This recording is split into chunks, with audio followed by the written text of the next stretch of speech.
Hi friends, this is Gomzi and I welcome you to my channel Gomzi's Entertainment World. So friends, आज मैं review करने वाला हूँ movie Bhuj the pride of India की which stars Sanjay Dutt, Sonakshi Sinha, Ajay Devgn, Nora Fatehi and it is directed by Abhishek Dudhaiya. So friends, इस movie का review करने से पहले मैं ये बात कहना चाहता हूँ कि मुझे फुल रिस्पेक्ट है हमारे कंट्री के लिए, हमारे नेशन के लिए and for all the soldiers who have fought so bravely and have been victorious. This review that I am doing is purely for the movie. तो दोस्तों, मैं अभी इस मूवी का रिव्यू स्टार्ट करने वाला हूँ. देखिए, मैं इस मूवी की धज्जियाँ उड़ाने वाला हूँ, लेकिन बिलीव मी, मैं देशद्रोही नहीं हूँ. मुझे अपने देश के प्रति बहुत प्यार है. सो प्लीज़ फॉरगिव मी अगर मैंने कुछ ऐसा वैसा कह दिया, क्योंकि मैं सिर्फ मूवी को कह रहा हूँ, मैं और किसी को नहीं कह रहा हूँ कुछ भी. ये मूवी देखने के बाद मुझे ऐसा लगता है कि इस मूवी का नाम Bhuj the pride of India नहीं होना चाहिए था, पर Bhuj the disaster of Indian cinema होना चाहिए था. If Radhe movie was the worst movie of this year, then Boots the Pride of India is the disastrous movie of this year. मतलब मुझे तो कुछ समझ में नहीं आ रहा था कि ये लोग क्या बनाने की कोशिश कर रहे हैं. मेरा तो पूरा मेंटल टॉर्चर हो गया है. I am looking for Ajay Devgn number. किसी को भी उनका नंबर है, मुझे प्लीज़ दे दीजिए. मुझे हाथ जोड़ के उनसे विनती करनी कि ऐसे टाइप की मूवीज़ और मत बनाइए please. What's wrong with it? I've lost the bleeps, I've lost the sweeps, and I've lost the creeps. The what? The what? And the what? अब देखिए दोस्तों, मूवी की स्टोरी तो बहुत अच्छी है, लेकिन क्या करे, अगर आपने इस मूवी को एक ऐसे इंसान के हाथ में दे दिया है जिसे ना ABCD आती है डायरेक्शन की, तो मूवी की तो बैंड बजी जाएगी. इतनी important movie you have given to a new बच्चा. A bad idea.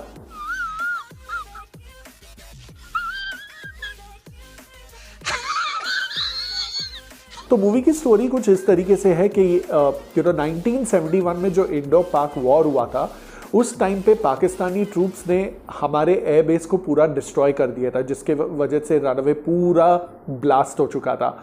और किस तरीके से उस टाइम के IAF लीडर विजय कार्णिक 300 महिलाओं की मदद लेते हैं, जिसके थ्रू वो एक रनवे स्ट्रिप बनाते हैं.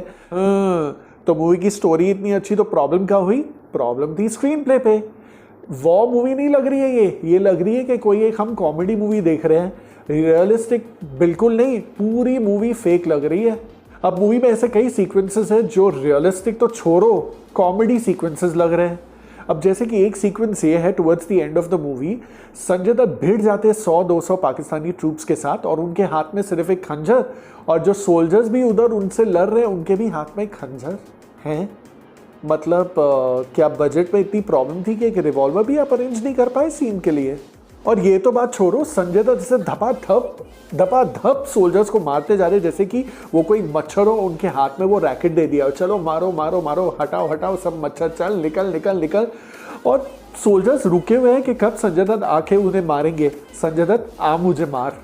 What's wrong with them? I don't know. दूसरा एक सीक्वेंस मैं आपको बताना चाहता हूँ, जिसमें मूवी के एंड में एक प्लेन को लैंड करते हुए दिखाया जाता है, और वो भी कहाँ, एक ट्रक के ऊपर. आई एम श्योर कि वो टाइम पे ऐसा ही कुछ हुआ होगा, लेकिन ये मूवी में इतना फेक लग रहा है. It is looking so funny.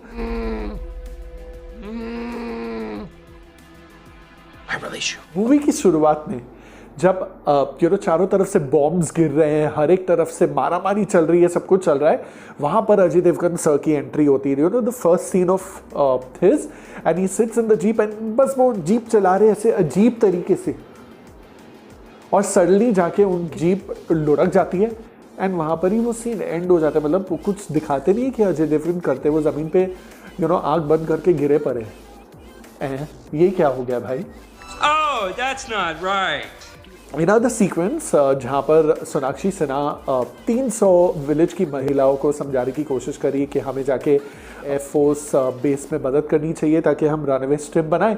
तो वो उन्हें कन्विंस करने की कोशिश करी और ऐसे ऐसे डायलॉग्स बोल रही है, वो कुछ सुन के ही हंसी आ रही है.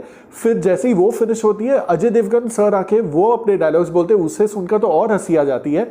और उसके बाद there is a song sequence, और वो भजन जो वो गा रहे हैं, उस भजन को सुन के ना हंसी आ जाती है. मतलब क्या रहे हैं यार आप लोग. मैंने जिस तरीके से शेरशाह का रिव्यू किया था, मैंने आपसे कहा था कि 2 इम्पॉर्टेंट चीज़ होती है मूवी के सक्सेस होने के लिए, particularly war movies. One is the dialogues and one is the war sequences. तो पहले डायलॉग्स के बारे में बात करते हैं।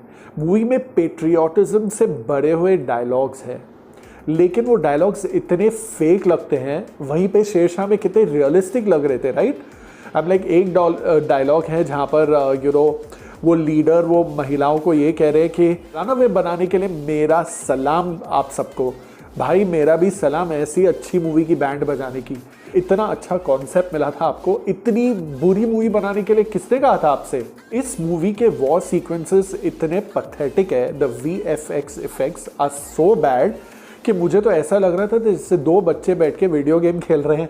लिटरली पता नहीं चल रहा था कि कौन से प्लेन से गोलियां निकल रही है और किसके प्लेन को लग रही है, वेदर इट्स इंडियन और it's Pakistani plane. Reach for vodka tonight. Movie की एडिटिंग के बारे में बात करें तो the movie is very fast paced. अरे बाबा इतनी फास्ट पेस है कि एक सीन दूसरे सीन में कब जंप करता है पहले तो समझ में आता नहीं है, एंड सेकेंडली एक सीन का दूसरे सीन से कोई लिंक नहीं है। सो बिकॉज ऑफ दैट समझ में ही नहीं आता कि मूवी में हो क्या रहा है। I am like for some time you need to actually pause the movie and think कि ये क्या हुआ, मतलब क्या ये इसके पहले क्या सीक्वेंस था, ये क्या सीन आ गया है। अरे बाप रे, मर गया। अरे अब आते हैं एक्टिंग के ऊपर। एक्टिंग के नाम में मूवी में जीरो एक्टिंग है। Even Ajay sir who excels in these kind of roles, उनके फेस पे सिर्फ एक एक्सप्रेशन है।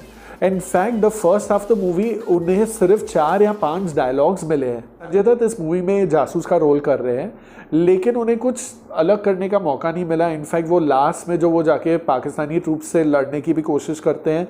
If it would have been film brilliantly then this would have been scene stealer, मतलब सीटी मार सीन होती।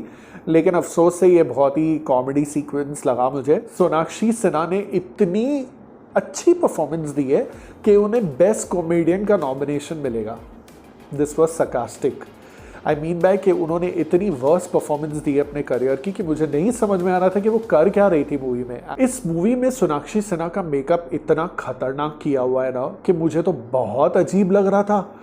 मतलब आजू बाजू की जो भी गाँव वालियाँ थी वो एकदम गरीब, लिटरली दुखियारी, अनपढ़, फेस काले काले वैसे।